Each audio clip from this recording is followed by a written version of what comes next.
Edema, lymphatic drainage, blocked lymphatic nodes. Don't worry, you're not alone. I myself have actually suffered grueling edema during my couple times doing bodybuilding prep. And when I say pretty bad edema, I'm going to show you the photos here. It's pretty bad. Swollen ankles, difficulty walking. It even got to the point where it was going into my eyelids, my cheeks, various points of the body. Even at one point being near single digit body fat, it made my whole body unrecognizable in terms of definition. Some definitions existed in some areas of the body. Others, it just looked like I was holding on to copious amounts of body fat, maybe 20% plus body fat. So what can you do to fix edema or lymphatic drainage or any water retention holding in the body? Well, we first need to address a couple of things of what causes it. Generally, what causes water retention to hold in the body significantly is a few different factors. Generally, it can be your activity levels, your diet, or actually your electrolyte balance in terms of intakes of salt and such, or other medical conditions. Now, we're not going to address the medical conditions. If it is a more severe condition, I'd always recommend, obviously, check with a doctor or a hospital. But these are the in-house remedies or changes that you can make that I would say 8 times out of 10 will rectify your issue. So first things first, you have to come to terms with, are you a fit individual? Are you overweight? Or are you also severely underweight? That's also a problem that we'll get into. So if you're overweight with limited activities, water retention for prolonged periods of time can occur in many different areas. How do you fix that? I'm going to give you 3 to 5 different remedies here. So the first thing we're going to look at is increasing your activity levels. We need the body to be moving more. We need water to be distributing around the body more. If you have a sedentary job where you're sitting down a lot during the day, you don't move too much, and again, you're overweight, these things are going to happen.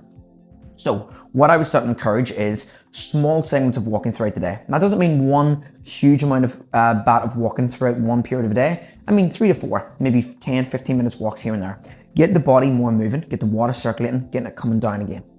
2, when you're sitting down or lying down, elevating the part of the body that has the water, because it's gravity, right? It's pushing the water down to the bottom of the body. So I had it really bad in my ankles, for example. If I elevated my feet, that would help for a while. So while I was sleeping, for example, what you can do in bed is you can stack pillows right down to the bottom of your feet and have your feet elevated. Same thing with arms and such.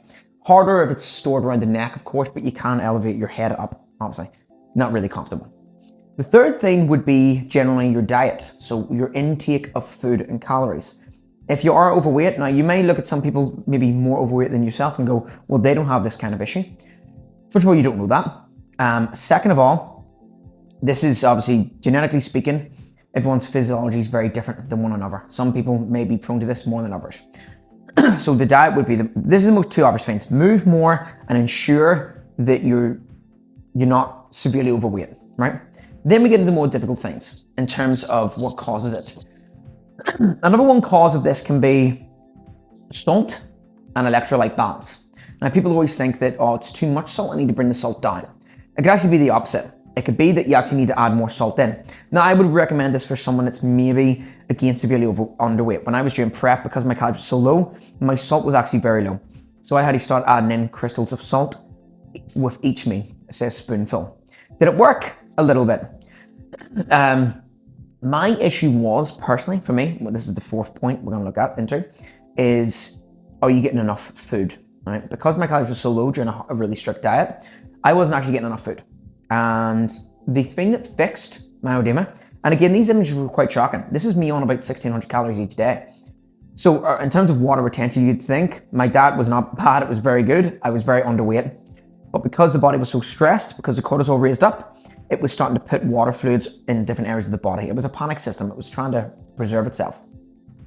Once I added enough calories into that mix, so I literally increased calories about 400 to 500 daily for the next 4 days, I dropped 4 kilo body weight and my edema disappeared. And that is sometimes the more complexities around calorie loss diets and stuff. People think that it's always calories in, calories out. It's actually a lot more complex than that. So, firstly, look at your steps, move around more. Second, elevation. Can you elevate your body parts that's holding the water? Third, your diet in general. Make sure you're not overweight, try to lose weight, the most obvious one. 4, your electrolyte and salt balance. make sure that you can try an electrolyte supplement. You could try to take the salt away, increase the salt. It's going to be very hard to know exactly what the electrolyte imbalance is going to be. So it will require a little bit of playing around. If you feel like there's a lot of salt in your diet, probably strip it back. If you generally feel like there's not enough, then maybe add some salt in, and maybe get an electrolyte supplement as well. You can get them in Holland, the Barrett's and various other supplement shops. A scoop a day, that's what I would take. And then the last thing would be if you're someone that's maybe underweight, are you getting enough calories? That can be actually a very common one. So I hope this helps in terms of remedies that potentially fix. Again, I am someone that's went through this very severely, and every time I've harshed that, I've went through the exact same thing in terms of electrolyte issues and edema, holding water, and it caused tremendous amounts of pain. I know you're suffering tremendous amounts of pain.